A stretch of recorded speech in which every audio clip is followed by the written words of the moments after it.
ചിത്തിര നക്ഷത്രം 1200 ആണ്ട് 2024 ഓഗസ്റ്റ് 17 മുതൽ 2025 ഓഗസ്റ്റ് 16 വരെ ചിത്തിര നക്ഷത്രക്കാരുടെ പൊതുഫലങ്ങൾ. ചിത്തിര നക്ഷത്രം കന്നി രാശിയിലും തുലാം രാശിയിലുമായി സ്ഥിതി ചെയ്യുന്നു. ചിത്തിര 1, 2 പാദം കന്നി രാശിയിലും ചിത്തിര 3, 4 തുലാം രാശിയിലുമായാണ് സ്ഥിതി ചെയ്യുന്നത്. ചിത്തിര നക്ഷത്രക്കാരെ സംബന്ധിച്ച് നിലവിലെ 1, 2 പാദക്കാർക്ക് 9-ലെ വ്യാഴവും 6-ലെ ശനിയും അനുകൂലമായ സാഹചര്യമാണ്. ജനുവരി 2025 ജനുവരിക്ക് ശേഷം കാര്യങ്ങൾ കുറേശ്ശെ മാറിമറിയുന്ന ഒരു അവസ്ഥയായിരിക്കും. സത്യസന്ധവുമായ നീതിയുക്തവുമായ സമീപനത്താൽ സർവ്വാദരങ്ങളും വന്നുചേരും. ഫലപ്രദമായ നിർദ്ദേശങ്ങൾ സ്വീകരിച്ചു തുടങ്ങുന്ന തൊഴിൽ മേഖലകളിൽ നിന്നും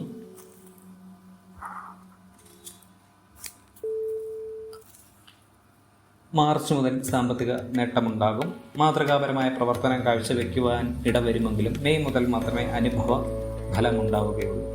ഡിസംബർ മുതൽ ജീവിത നിലവാരം മെച്ചപ്പെടുവാനും ജൂൺ മുതൽ ഗൃഹം വാങ്ങുവാനും അവസരമുണ്ടാകും. ഈശ്വര പ്രാർത്ഥനകളാലും കൃത്യമായ ചികിത്സ ലഭിക്കുന്നതിനാലും നല്ല സാഹചര്യങ്ങൾ വന്നു ചേരും. തൊഴിൽ സ്ഥാപനത്തിൻ്റെ നിലനിൽപ്പിനായി അഹോരാത്രം പ്രവർത്തിക്കേണ്ടതായി വരും.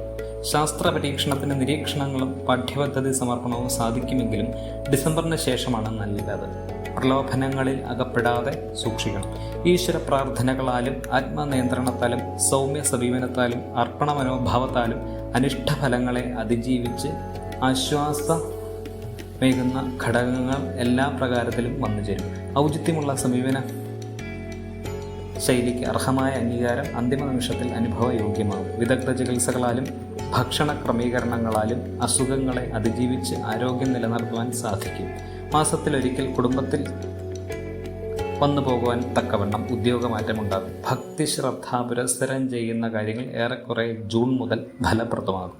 അറിവുള്ള വിഷയങ്ങൾ ആവശ്യമുള്ള സമയത്ത് അവതരിപ്പിക്കുവാൻ സാധിക്കുകയില്ല.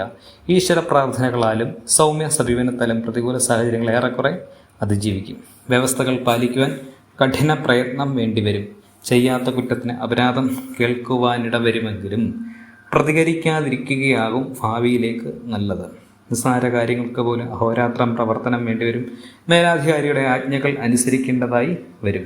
സത്യാവസ്ഥ ബോധിപ്പിക്കുന്നതിനാൽ മിഥ്യാധാരണകൾ ഒഴിവാകും. ബന്ധപ്പെട്ടവരുടെ തെറ്റിദ്ധാരണകൾ ഒഴിവാക്കുവാൻ വ്യക്തമായ വിശദീകരണം നൽകുവാനിടവരും.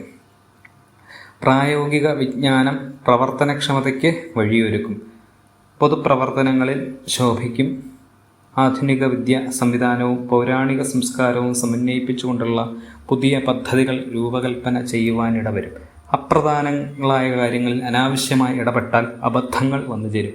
ജീവിത ചെലവ് നിയന്ത്രിക്കുന്നതിൻ്റെ ഭാഗമായി ആർഭാടങ്ങൾ ഒഴിവാക്കും. പകർച്ചവ്യാധി പിടിപെടും.